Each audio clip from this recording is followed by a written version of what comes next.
Sebagaimana hadis daripada Ammar bin Yasir. Ammar bin Yasir dia kata dia mendengar dari Nabi SAW, Nabi pernah bersabda, 3 golongan yang tidak akan memasuki syurga selama sampai bila-bila. 3 golongan yang tidak akan masuk syurga sampai bila-bila. Yang pertama Nabi kata Dayus. Si Dayus Nabi kata. Yang kedua Nabi kata wanita yang menyerupai lelaki. Dan yang ketiga Nabi kata orang yang ketagih haram. Alhamdulillah. Syukur. Alhamdulillah.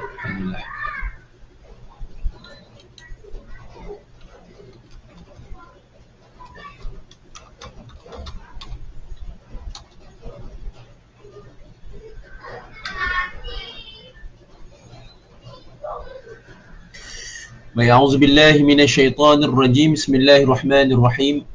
Assalamualaikum warahmatullahi wabarakatuh. Kita mulakan dengan membaca umul kitab Al-Fatihah. A'udzubillahi minasyaitonir rajim. Bismillahirrahmanirrahim. Alhamdulillahi rabbil alamin. Ar-Rahmanir-Rahim. Maliki yaumiddin. Iyyaka na'budu wa iyyaka nasta'in.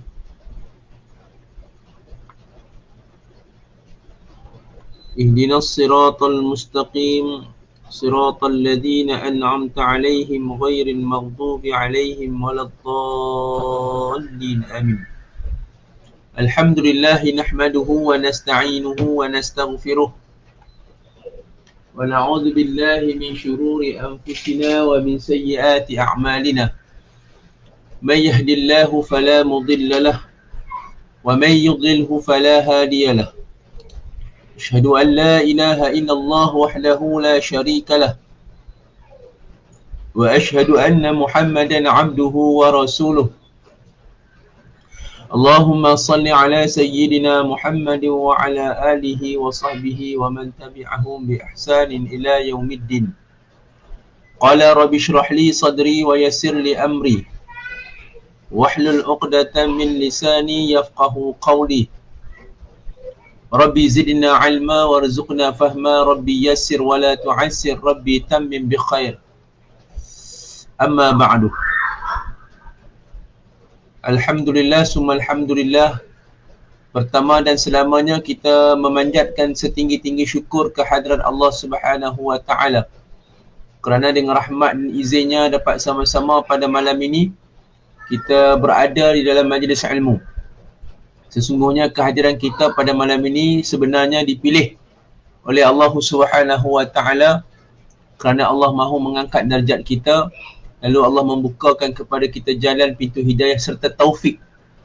Taufik dan hidayahnya kepada kita, maka kita dapat sama-sama dapat mewakafkan masa kita dan diri kita untuk berada di majlis ilmu pada malam ini, dan mudah-mudahan Allah Subhanahu wa taala gantikan, tukarkan dengan satu ganjaran pahala yang besar yang memberatkan timbangan kita di hari akhirat dan menjadi asbab kita masuk ke dalam syurga Allah Subhanahu wa taala insya-Allah.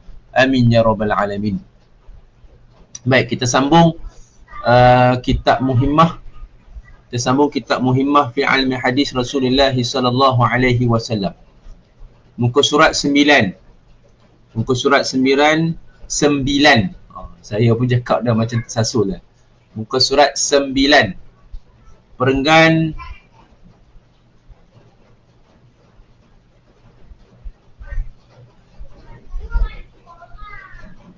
Perenggan yang ke-13. Perenggan yang ke-13.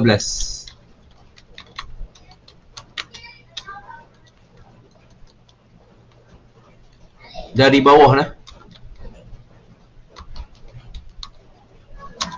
Siapa yang ada kitab? Siapa yang ada kitab? Siapa yang ada kitab? Siapa yang tak ada kitab tak apa, dengar je.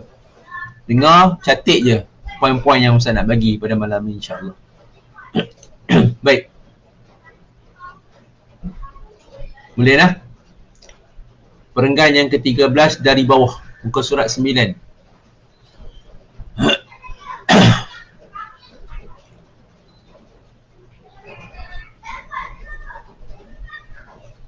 Okey. Baik, kita boleh baca lah. Qala musannif rahimahullahu ta'ala wa nafa'ana bi'ulumihi fid darain summa amin. Kata pengarang kitab Muhimmah rahimahullahu ta'ala, semoga Allah ta'ala merahmati beliau, dan adalah Nabi sallallahu alaihi wasallam bersabda, ia, adakah tiada kamu malu dan tiada kamu cemburu dengan memberi akan seorang kamu akan isterinya keluar ia antara segala lelaki, padahal memandang ia kepada mereka itu dan memandang lelaki itu kepadanya. Dekat dulu. Dekat dulu. Baik, tuan-tuan, puan-puan, muslimin dan muslimat yang dirahmati oleh Allah Subhanahu Wa Taala. Ini satu lagi hadis Nabi sallallahu alaihi wasallam. Allah nak memperingatkan kepada lelaki, iaitu suami, dan juga khususnya dalam khitab dalam hadis ini adalah suami lah. Khitab dalam hadis ini adalah suami. Baik, ini sebab ni bahasa lama. Masa kita cuba translatekan ke bahasa moden sekarang ni, so tentu kita lebih faham lagi hadis Nabi sallallahu alaihi wasallam. Ini bahasa lama, bahasa Melayu klasik. Jadi kita nak faham tu, yang Ustaz baca tadi tu agak sukar kan? Agak sukar. Jadi kita nak cuba translatekan kepada bahasa yang mudah kita faham. Baik. Kata pengarang kitab, adalah Nabi sallallahu alaihi wasallam bersabda ia. Maksud dia Nabi sallallahu alaihi wasallam pernah bersabda dalam sebuah hadis. Apa kata Nabi sallallahu alaihi wasallam?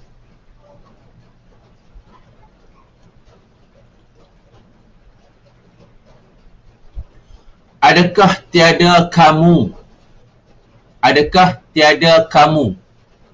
Kamu tu, tuan-tuan robek sikit, kamu tu ialah suami-suami.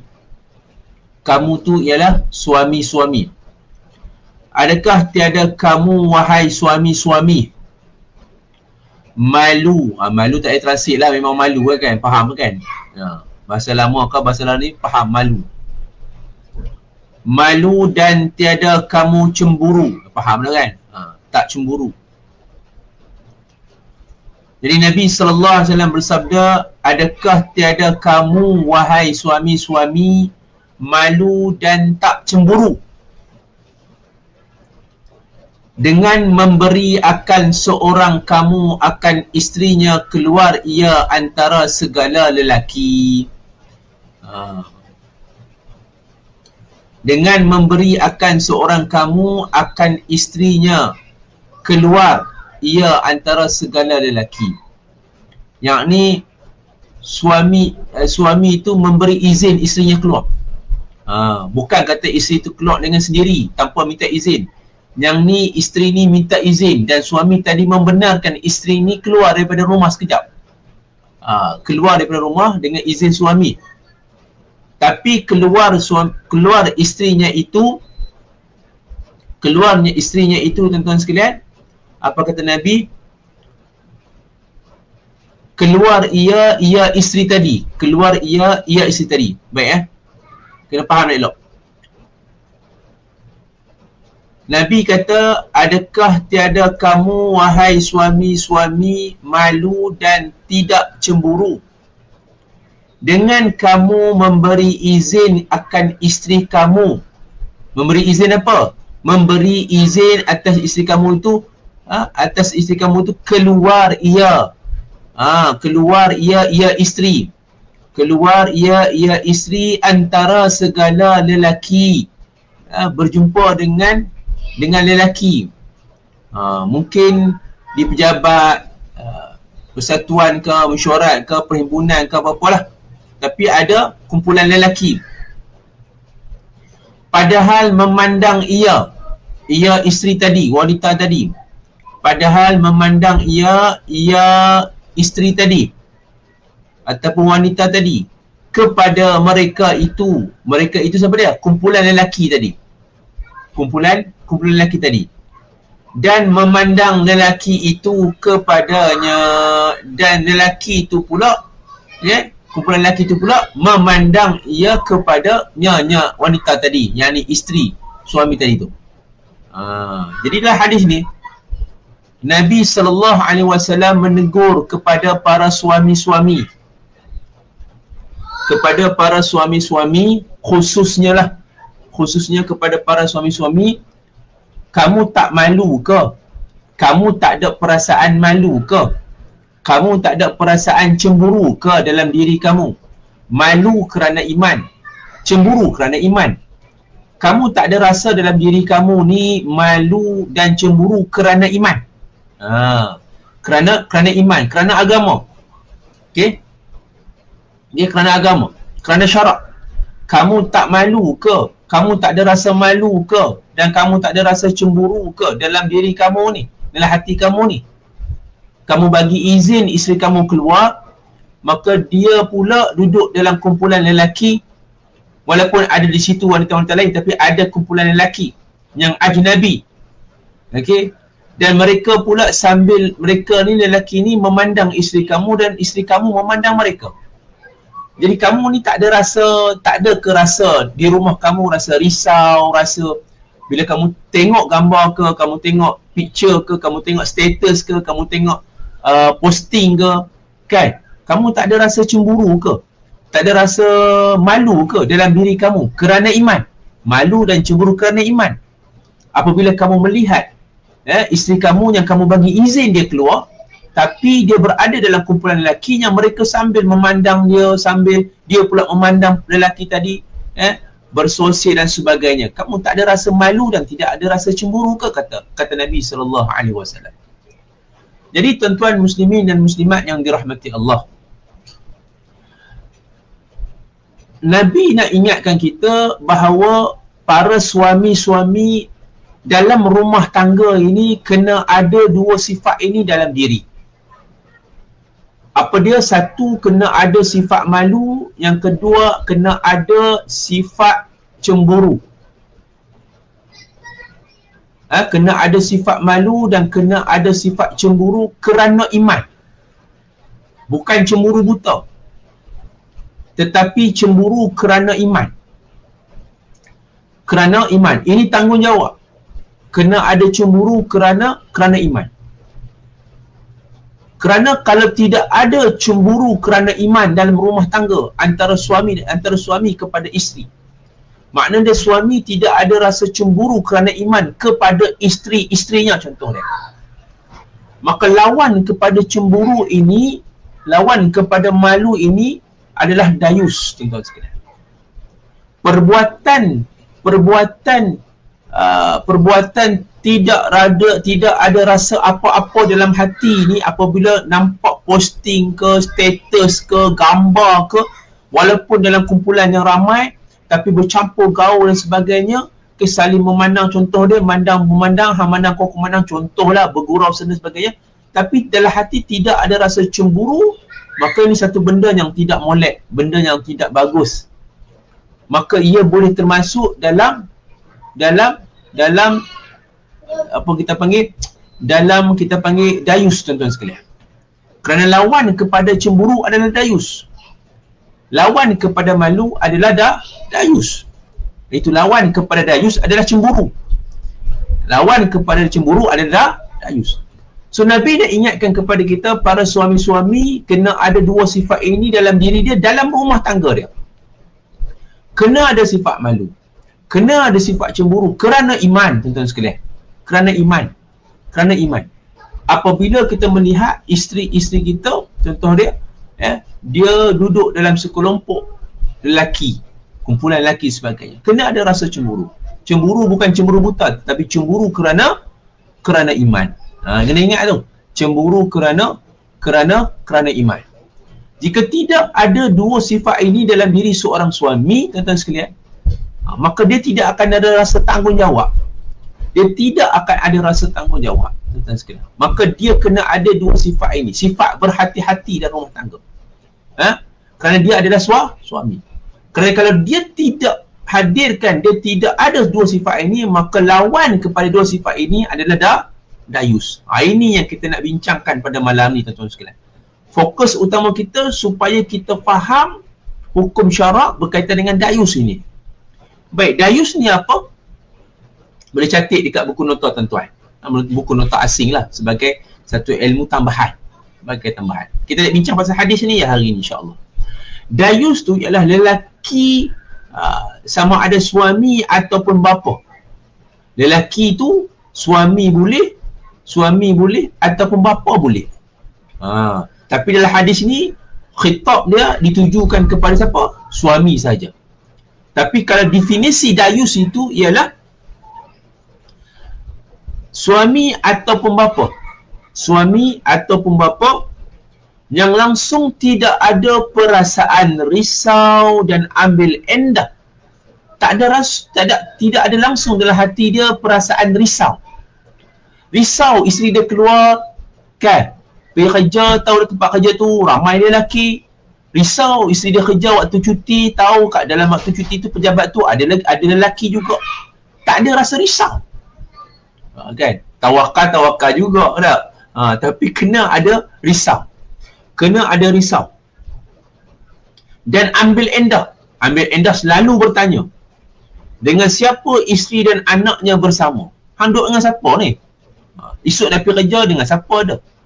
Dia ambil endah. Dia ambil endah dengan siapa isteri dia ataupun anak dia bersama. Bertemu. Malah sebahagiannya membiarkan sahaja isteri atau anak perempuannya itu boleh disentuh, boleh dipegang, boleh bergurau, tepuk, tampar, sebagainya. Dan paling teruk sekali, berpeluk dan sebagainya. Ini istilah dayus. Ini istilah dayus. Sebagaimana hadis daripada Ammar bin Yasir. Ammar bin Yasir dia kata dia mendengar dari Nabi SAW, Nabi pernah bersabda, 3 golongan yang tidak akan memasuki syurga selama sampai bila-bila. 3 golongan yang tidak akan masuk syurga sampai bila-bila. Yang pertama Nabi kata dayus. Si dayus Nabi kata. Yang kedua Nabi kata wanita yang menyerupai lelaki. Dan yang ketiga Nabi kata orang yang ketagih arak. Lalu sahabat berkata, ya Rasulullah, kalau engkau kata wanita menyerupai lelaki dan orang yang ketagih arak ni kami tahu dah. Tapi yang kami tak tahu ialah dayus tu. Apakah itu dayus? Kata sahabat Nabi SAW. Maka Nabi pun menjawab, Nabi bersabda, dayus itu ialah orang yang tidak memperdulikan siapa yang masuk, berjumpa, bertemu dengan ahlinya, ahli keluarganya, sama ada isterinya ataupun anak-anak perempuannya. Hadis riwayat At-Tabrani. Ini istilah ataupun maksud dayus tu. Makna kata suami ataupun ayah yang tidak langsung mengambil tahu tentang dengan siapa isteri atau anak perempuan dia bertemu, berjumpa, dia tak ambil tahu langsung. Biar pilah, punya pasal lah. Maka dia termasuk dalam istilah dayus. Wal'ayazubillah. Itu dalil hadis. Ulama juga berpandangan bahawasanya dayus itu maksud dia seseorang yang tidak ada perasaan cemburu dalam hati dia. Cemburu dalam kurungan kerana iman. Seorang suami yang tidak ada perasaan cemburu dalam hati dia. Dalam hati dia, dia tidak ada perasaan cemburu tuan-tuan sekalian dalam hati dia. Cemburu kerana iman terhadap ahli keluarganya, yakni isteri dan anaknya. Langsung dia tak ada rasa cemburu. Dia kata tak apalah, husnuzon. Tak boleh. Kena ada rasa cemburu kerana iman dan mengambil endah dengan siapa, ya, kerja dengan siapa, di mana, kan. Allahu Akbar. Al-Imam Az-Zahabi rahimahullahu ta'ala, beliau mengatakan dayus ini adalah sesiapa yang menyangka atau mendapat tanda, menyangka dan mendapat tanda bahawa isterinya melakukan satu perbuatan yang keji. Kata Imam Az-Zahabi, contoh dia seperti melakukan zina, contoh dia. atau perbuatan-perbuatan yang mendekati zina sebagai contohnya, maka ia mengabaikannya. Tak kisahlah, tak payah contoh dia kan. Mengabaikan.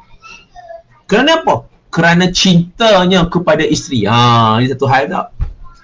Kerana cintanya kepada isteri. Seperti cerita Doremi. Kan? Bisa tengok tak cerita Doremi?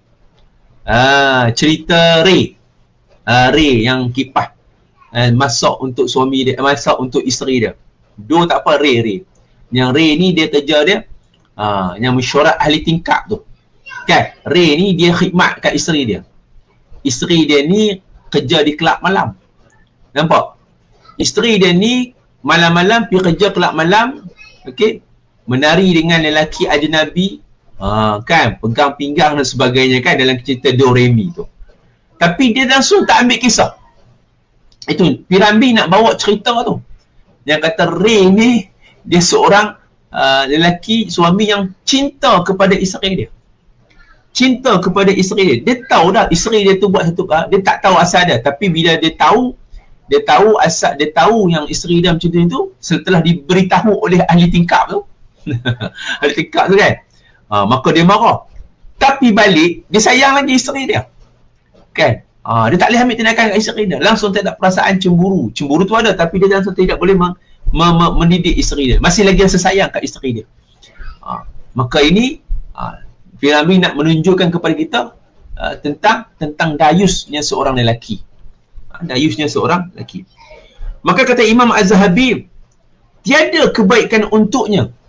Tiada kebaikan untuk suami tadi dan tanda tiada kecemburuan yang diperlukan oleh Islam dalam diri dia. Maka tak ada kebaikan pada suami dan tidak ada sifat cemburu yang diperlukan dalam Islam dalam diri suami tadi. Itu kata Imam Az-Zahabi rahimahullahu taala. Dalam mendefinisikan tentang lelaki dayus. Baik, kemudian kita lihat apa pandangan Imam Ibnu Al-Qayyim. Imam Ibnu Qayyim rahimahullahu taala. Kata Imam Ibnu Qayyim, sesungguhnya asal dalam agama adalah perlunya rasa ambil berat atau cemburu terhadap ahli keluarga. Ini asas. Asal dalam rumah tangga mesti ada rasa ambil berat terhadap isteri ataupun anak-anak, terutamanya anak perempuan. Dan mesti ada perasaan cemburu terhadap isteri dan anak-anak perempuan. Dan barang siapa, kata Ibnu Al-Qayyim, yang tidak ada perasaan ini, maka itulah tanda tiada agama dalam diri dia. Tuan-tuan, tak ada agama. Kalau tak ada rasa ambil berat tentang anak-anak perempuan kita, tentang aurat dia, dengan siapa dia bersembang, dengan siapa dia berkawan, dengan siapa dia berbual, dengan siapa dia berchat, berwhatsapp dan sebagainya, Nabi kata, kamu tidak ada iman dalam diri kamu. Tak ada agama dalam diri kamu. Kerana kata Imam Ibnu Qayyim, perasaan cemburu ini dia menjaga hati dan menjaga anggota. Menjaga hati dan menjaga anggota sehingga terjauh daripada kejahatan dan perkara keji. Dan tanpa dua sifat ini dalam diri manusia, maka dalam diri lelaki tadi, suami ataupun ayah, maka hatinya akan mati. Maka bila mati hatinya, matilah juga sensitiviti anggota terhadap perkara-perkara haram, sehingga menyebabkan tiada kekuatan untuk menolak kejahatan dan menghindarkan kejahatan itu sama sekali. Kenapa? Hati dia mati. Hati dia mati dah. Maka dia tak dapat nak menolak kejahatan ataupun tidak dapat menolak kejahatan dan menghindarkan daripada perkara itu berlarutan. Dia tak dapat hindarkan. Maka sebab tu penting sangat-sangat seorang suami dia ada sifat ambil endah, ambil tahu. Seorang ayah kena ada ambil endah, ambil tahu, dan juga kena ada, suami dan ayah ini kena ada perasaan cemburu terhadap isteri dan anak-anak perempuan dia. Baik tuan-tuan, perempuan muslimin dan muslimat yang dirahmati oleh Allah Subhanahu wa taala. Ulama ittifaq. Ulama sependapat, semua ulama bersetuju bahawasanya hukum dayus ini termasuk dalam dosa-dosa besar. Termasuk dalam dosa-dosa besar. Maka apabila termasuk dalam dosa-dosa besar, padahal kita tak buat pun, tapi kita bukan buat zina. Tapi dia perbuatan perbuatan tidak mengambil endah, tidak hirau, tidak rasa cemburu, kan? Membiarkan saja itu dah termasuk dalam dosa besar yang menyebabkan seseorang itu, lelaki tadi, baik suami ataupun ayah tadi, kena bertaubat kepada Allah Subhanahu wa taala. Tegur dan kena bertaubat juga kepada Allah Subhanahu wa taala. Apabila dosa besar, dia kena bertaubat dengan taubatan nasuha. Sebab itulah tuan-tuan yang ada anak perempuan, kan, ada isteri, ada anak perempuan, kena jaga-jaga, kena ada sifat ini, tuan-tuan sekalian. Yang ada anak lelaki semua tak apalah, dia boleh fokus kat isteri. Yang ada anak perempuan, ada isteri, dia kena jaga banyak perkara. Dia kena tengok, dia kena ambil enah banyak perkara. Jangan kira nak cari dunia, nak cari nafkah semata-mata, tapi yang tu tinggal. Sebab itu tanggungjawab. Itu tanggungjawab suami yang Allah akan persoalkan nanti di hari akhirat, tuan-tuan sekalian. Itu kena hati-hati. Ya. Kena pula berpoligami pula isteri sampai 2-3, lagi dia kena tengok isteri-isteri dia. Bukan senang. Kahwin ni mudah, kahwin ni senang, kahwin ni seronok. Tapi yang susah dalam perkahwinan adalah tanggungjawab. Tuan-tuan setuju tak? Dalam rumah tangga ni semua seronok. Nak nikah seronok. Hari ni adik tiri saya tunang. Seronok, tuan-tuan. Seronok. Sarung cincin seronok, tangkap gambar seronok. Esok nikah seronok. Kan? Nikah seronok. Kan? Tapi yang tak seronok dalam rumah tangga adalah, bukan yang tak seronok, yang berat dalam rumah tangga adalah untuk melaksanakan tanggungjawab. Kerana kebanyakan lelaki ataupun suami-suami ni, dia hanya rasa tanggungjawab dia cari nafkah ya. Kerja dia cari nafkah. Aku kerja dapat gaji, ambil. Rumah aku bayar, kereta aku bayar. Dia kira yang tu ya. Dia kira hal-hal yang maliyah. Harta. Duit aku dah bagi, rumah aku dah bagi, kereta aku dah bagi, semua aku dah bayar. Apa lagi hang nak? Dia beranggapan bahawasanya tanggungjawab dia hanya pada maliyah, pada harta. Kan? Salah. Tanggungjawab suami ni besar. Tanggungjawab suami dan isteri ni besar sebenarnya. Besar. Sebab itulah kena belajar, tuan-tuan sekalian. Orang boleh belajar SPM, sambung STPM, sambung diploma, sambung ijazah, sambung PhD, sambung master, tuan-tuan sekalian. Semata-mata urusan dunia kan? Kan? Semata-mata nak buat tu supaya kita dapat kerja yang besar. Kan? Jawatan yang tinggi. Kebanyakan.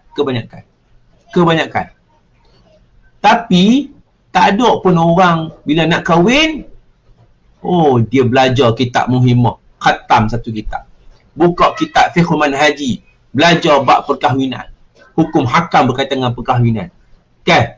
Dia study, dia baca, dia dengar lagi tentang bagaimana tanggungjawab seorang suami, seorang isteri.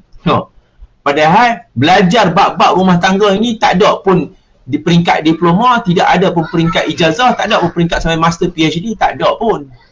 Kan? Tak ada pun. Kan? Tapi orang beranggapan nak berumah tangga tu mudah. Mudah semudah ABC. Ada duit, boleh bagi mas kahwin, boleh bagi hantaran, boleh bagi pemberian, boleh nikah, sudah. Sebab itu ramai yang gagal dalam rumah tangga. Ramai yang gagal. Berapa ramai tuan-tuan sekalian pasangan yang saya nikahkan tahun lepas, yang tahun ni dah mula dah nak bercerai. Dapat anak seorang, dah rosak, runtuh rumah tangga. Kenapa? Kerana ilmu ni tak ada. Kosong. Ilmu rumah tangga kosong. Hanya dibina atas dasar nafsu semata-mata. Tapi tentang tanggungjawab kosong. Maka banyak rumah tangga yang dibina berdasarkan nafsu, dan banyak kehidupan mereka ini berdasarkan nafsu. Semua ikut perasaan, semua ikut kehendak diri dan sebagainya. Ini masalah, tuan-tuan sekalian. Sampai dia tak sedar yang diri dia itu dalam keadaan dayus. Dayus, tuan-tuan sekalian. Allahur Rabbi. Subhanallah. Dayus ni di dunia kita tak nampak lah. Kita boleh kata lah, tak apalah, hang nak kata aku dayus pun katalah aku ni. Dia boleh kata. Tapi kita risau pada akhirat. Kita risau akhirat kerana orang Islam dia kena yakin bahawa kehidupan yang dia kekal abadi ialah yaumul akhirah. Dunia ni arak-arak. persinggahan semata-mata. Tu akhirat tu. Di akhirat nanti tuan-tuan sekalian, orang yang macam ni, yang dayus ni adalah di antara 3 golongan yang Allah tidak akan melihat mereka. Allah tidak akan melihat mereka. Dalam erti kata, Allah tidak akan bagi bantuan pun. Tiada bantuan pun kepada mereka selain daripada azab daripada Allah Subhanahu wa taala. Yang pertama, golongan pertama ialah orang yang derhaka kepada ibu dan bapa. Bukan ibu saja, ibu dan bapa dia. Dua-dua. Ibu ke bapa ke, sama-sama dia derhaka, dia masuk dalam golongan ni. Yang kedua, perempuan menyerupai lelaki. Dan ketiga, lelaki yang dayus. Sama ada suami-suami ataupun para ayah, para bapa ni. Dalam hadis yang lain, golongan dayus ini tuan-tuan sekalian, Allah akan haramkan bagi dia syurga. Tak boleh masuk syurga. Dia tak boleh masuk syurga. Kenapa? Kerana di atas dunia itu dia membiarkan maksiat dilakukan oleh ahli keluarga dia. Kata Nabi SAW, tak boleh masuk syurga. Syurga tak boleh masuk. Dekat padang mahsyar besok Allah tak mau tengok muka dia. Dalam kata Allah tidak akan bagi bantuan pun daripada dikenakan azab kepada dia. Allahur Rabbi. Semoga Allah melindungi kita semua insya-Allah. Muslimin dan muslimat yang dirahmati oleh Allah Subhanahu wa taala. Kita berhenti pukul apa Azizi? Pukul 9 ke? Saya bercakap dengan tak berhenti payah pula. Tuan-tuan. Pukul 9 ke? Azizi? Pukul 9 lah. Boleh lagi sikit lah. Tuan-tuan muslimin dan muslimat yang dirahmati oleh Allah Subhanahu wa taala. Kena ingat. Bila suami dia ambil endah sikit, tanya kan, tanya pasal hang nak pergi mana, tempat kerja hang tu ramai ke lelaki kan, tanya sikit, tanya itu hang keluar dengan siapa, ni nak pi mesyuarat ni dengan siapa. Suami tu dia ambil cara sikit. Jadi para isteri janganlah cepat salah sangka. Para isteri jangan cepat melenting, marah suami, salah sangka kat suami, kata tanya banyak macam aku ni nak buat jahat, tanya banyak macam aku ni tak pandai jaga diri. Cemburu hang ni cemburu buta sangat-sangat. Jangan berkelakuan demikian wahai para isteri. Apabila suami-suami ada sifat itu dalam rumah tangga, itu bukan cemburu buta. Ingat tu. Kerana dalam rumah tangga, wahai para isteri sekalian, apabila suami bertanya kepada isteri soalan-soalan macam tadi, apabila suami menasihatkan sesuatu kepada isteri, tuan-tuan sekalian, ini merupakan satu tanggungjawab suami kepada orang yang di bawah dia. Ini adalah satu tuntutan di dalam Islam. Apa yang suami buat itu, suami tanya itu, suami ambil endah itu merupakan satu tuntutan dalam Islam yang menunjukkan suami tuan-tuan itu mempunyai nilai ataupun sifat bertanggungjawab dia. Dan kata ulama, subur iman dia. Jadi tuan-tuan jangan rasa cemburu, jangan rasa cemburu pula dah. Isteri jangan rasa nak marah, melenting, rasa rimah perut lah. Duk tanya aku ni lah. Jangan. Ustaz nak beritahu bahawasanya kalau suami itu ada jenis macam tu, makna dia suami itu adalah suami yang bertanggungjawab. Dan suami begitu ialah suami yang subur iman dia. Subhanallah. Sebab itulah tuan-tuan sekalian, kalau dapat isteri yang solehah ni, untunglah isteri, untunglah suami ya. Tak payah nak campur tangan, tak payah nak nasihat apa-apa. Kerana apa? Kerana isteri tadi dia dah tahu dah. Dia tahu dah batas-batas hukum dia. Bila dia pergi kerja lagu mana, dia bergaul lagu mana, pakaian dia lagu mana, semua dia tahu dah. Maka suami ni pun itu satu benefit, satu bonus bagi dia. Maka para isteri usaha belajar untuk faham agama, untuk menjadi isteri yang solehah insya-Allah. Kan? Kerana apa? Isteri yang solehah ini tuan-tuan sekalian, dia merupakan satu tanda daripada tanda-tanda kebahagiaan seorang anak Adam.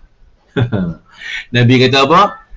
Dari tanda kebahagiaan anak Adam adalah memperoleh isteri yang solehah. Isteri dan anaknya soleh-solehah. Okay. Untunglah. Doa. Suami kena doa bagi isteri ni jadi isteri yang solehah. Isteri kena berdoa agar jadi isterinya isteri yang solehah. Doa insya-Allah, banyakkan berdoa. Baik, akhir sekali saya nak kongsi dengan tuan-tuan 10 perkara yang tuan-tuan, khususnya suami-suami, kena jaga. Kalau berlaku lagu ni, tuan-tuan kena ambil pendekatan, okey, tegur dan sebagainya. Okey, kena faham benda tu. Baik. Yang pertama ialah ini di antara tanda-tanda seorang lelaki atau suami atau ayah tadi dia jadi dayus. Ada 10 tanda. Yang pertama, tuan-tuan sekalian, ambil perhatian. Dia membiarkan kecantikan aurat isteri atau anak perempuan dia itu, bentuk tubuh isterinya itu ataupun anaknya itu dinikmati, dilihat oleh lelaki lain sepanjang waktu, sama ada di tempat kerja ataupun di luar rumah. Ini satu. Maksud dia membiarkan. Dia mendidik lain lah. Ini dia membiarkan. Dia membiarkan. Ini maka dayus. Kedua, dia membiarkan. Istilah membiarkan kena faham. Dia membiarkan isterinya balik lewat dari kerja. Dalam masa yang sama dia tak tahu isteri dia itu bersama dengan lelaki apa, siapa lelaki tadi, serta apa dibuatnya oleh isteri tadi di pejabat dan siapa yang menghantar isterinya itu ke rumah. Dia tak ambil tahu, dia biar. Tak boleh. Kalau membiarkan, dayus. Ketiga, dia biarkan aurat isterinya dan anak perempuan dewasanya terselak kain semasa menaiki kenderaan dan apa sahaja menyebabkan auratnya terlihat oleh ajnabi. Ini kena jaga. Okay, kena jaga. Kena pandai-pandai. Kena pandai-pandai. Maksud membiarkan juga. Membiarkan. Mungkin dia tak perasan, esok dia perasan, okey, dia pun ubah. Yang keempat, membiarkan anak perempuan dia. Ini anak perempuan pula bagi seorang ayah. Membiarkan anak perempuan dia berdating. Berdating, berjumpa dengan tunang. Ini dah bertunang.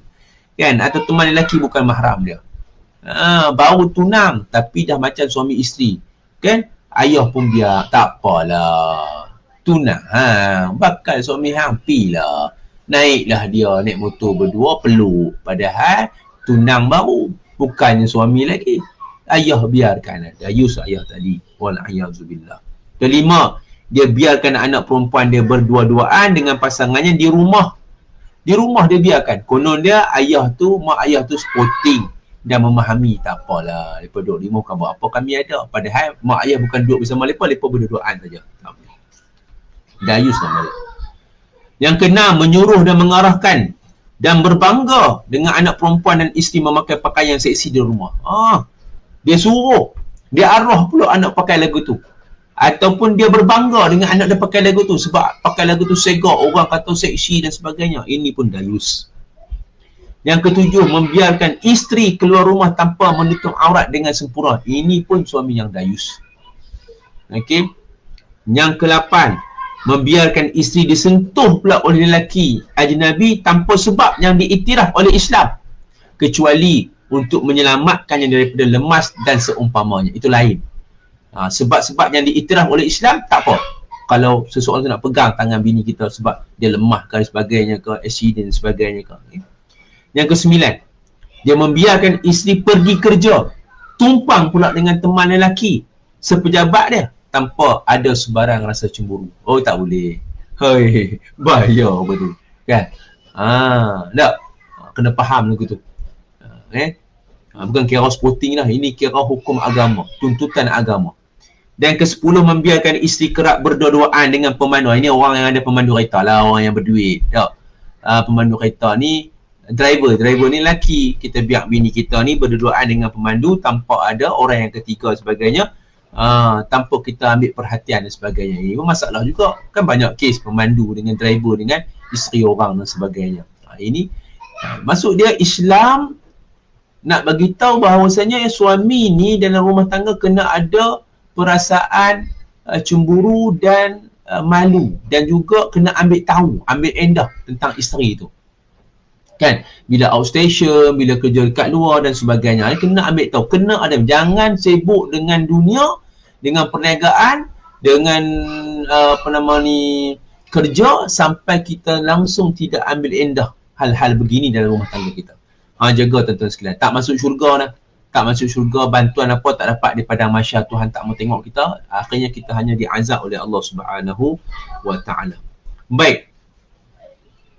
Adapun kesemua perbuatan-perbuatan yang saya sebutkan tadi itu, perbuatan-perbuatan itu, kalau kita membiarkan, maka kita membiarkan dalam keadaan kita tahu, maka jatuh hukum dayus.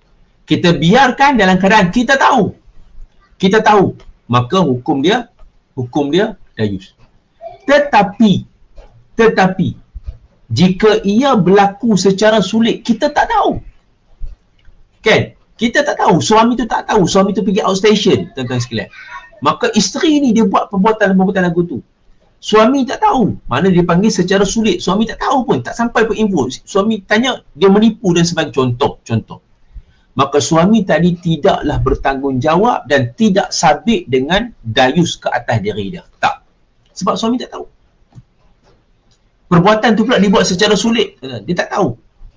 Suami tak nampak dan suami tak dikabarkan. Suami tanya, okay, yelah, cakap phone, betul, tapi sebenarnya bukan. Kan? Hampir kerja dengan siapa ni, aku tak ada ni. Saya punya kawan perempuan, 3-4 orang. Tapi sebaliknya, yang mengambil tu kawan lelaki. Maka adakah suami tadi jatuh hukum dayus? Tidak. Suami tadi tidak dihukum dayus dan tidak dihukum tidak bertanggungjawab, kerana perbuatan isteri tadi adalah perbuatan yang dah dayus. Allahu Rabbi. Tuan-tuan sekalian, doalah kepada Allah. Rabbana hablana min azwajina wa zurriyatina qurrata a'yun waj'alna lil muttaqina imama. Doa kepada Allah agar Allah lindungkan kita semua, insya-Allah. Lindung bini kita, lindung kita, anak-anak perempuan kita khususnya, insya-Allah. Insya-Allah. Semoga kita tidak termasuklah dalam golongan-golongan yang berdosa besar ni, tuan-tuan sekalian.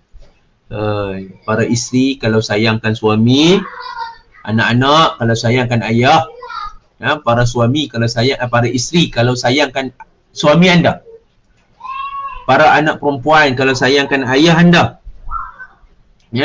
tolonglah, jangan masukkan mereka dalam kategori dayus.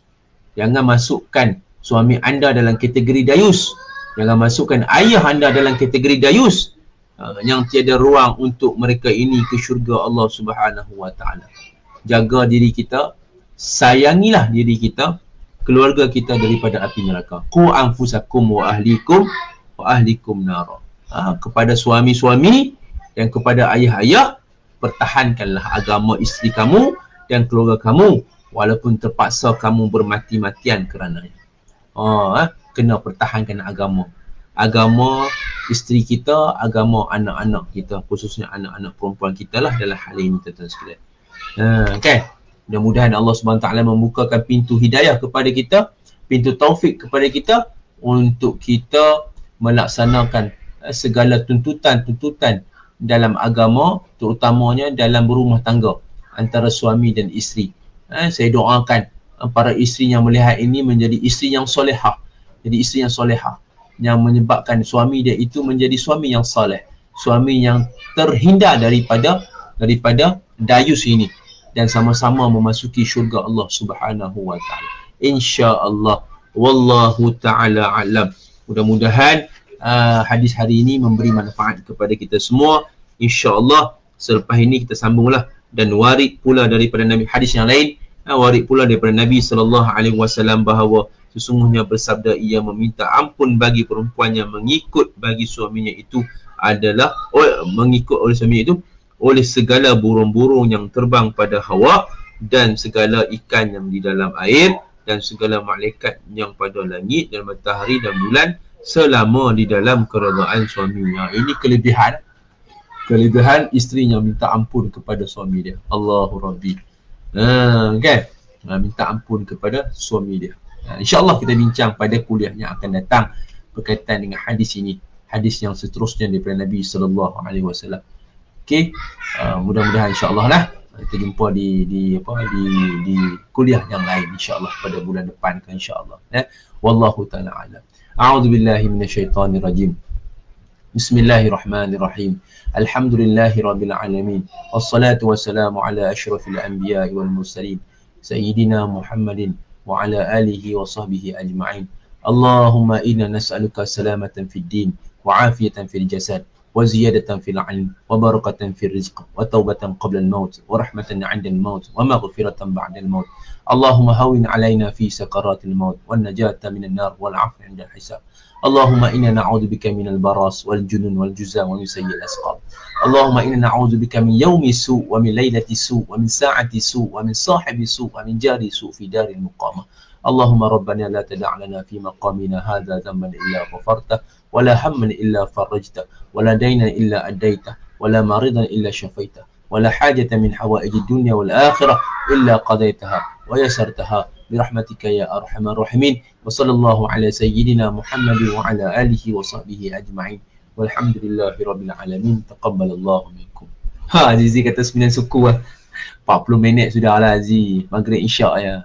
40 minit, jangan lebih pada 40 minit ataupun sejam. Nanti tak dapat apa masuk telinga kiri keluar telinga kanan Aziz. Cukup malam dia tak boleh banyak-banyak, cukup 40 minit maghrib isyak kuliah cantik. Kuliah cantik.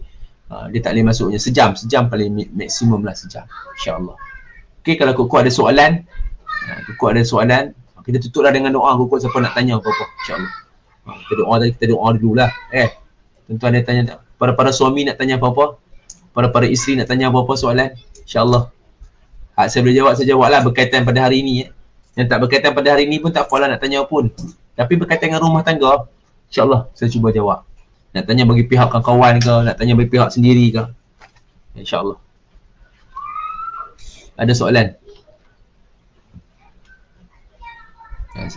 Aziz kata 9 suku, 5 minit lagi, ada soalan? Terima kasih ya semua. Allahu Akbar.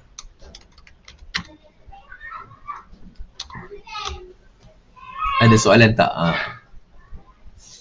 Terima kasih yang mana melihat Suhaini Saad, Zurani Osman, Nuriyati, Syari, siapa lagi tadi yang melihat Ana Khadijah Yusuf, Misnah Ibrahim, Azizi, terima kasih banyak-banyak. Okey, tak ada soalan kan? Banyak orang suka tanya soalan, secara peribadi lah, di PM kat ustaz tu kan. Dia malu tanya kat sini ya. Yalah, betul lah tu. Kadang-kadang soalan rumah tangga ni kan. Terima kasih Kak Norin Alina, jauh tengok daripada Negeri Sembilan. Wallah. Okey.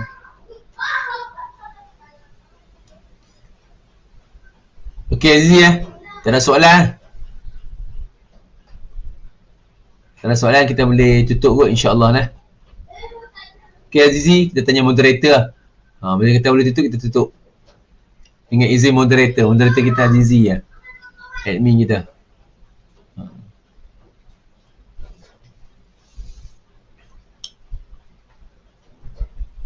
Semua takut nak tanya soalan. Okey, kalau tak ada apa insyaAllah lah. Azizi boleh dah, kita tutup. Azizi, mana Azizi? Komen sikit Azizi.